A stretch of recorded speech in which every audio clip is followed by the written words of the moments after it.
All right, guys, Nate Miller back. Got the stand set up, got it up under the bike. One thing you do want to be careful of is always make sure you're out of the way of your kickstand, that you've got enough clearance as well. So, let's see how easy this is to put on the stand. Slide it up under the bike.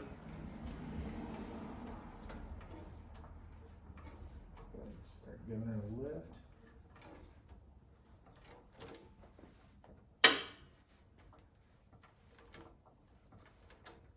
I'm putting the locks down as I'm lifting. Looks like you can go rather high with this bike, so with this lift is nice. The one I had on Amazon that holds my excess up. Pretty simple. Couldn't do a whole lot of work with it.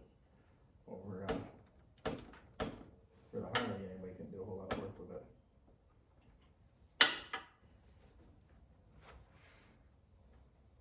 Looks like we're nice and tight on one side with the lock.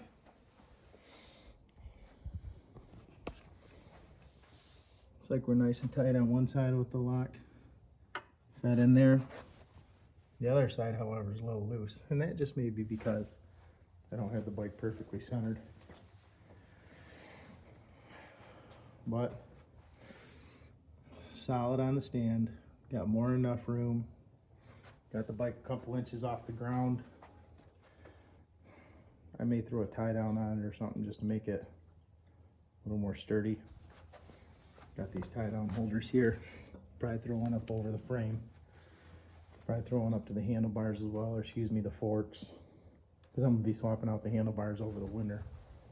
So, but definitely a nice lift from Harbor Freight compared to my little Amazon stand here for my excess project that I'm finishing. So thanks for watching. You got any questions, shoot them in the comments. Any more ideas for my bike, shoot me an email. Mills Built Motorworks on Facebook, and then Mills Built Motorworks here on YouTube. Thanks.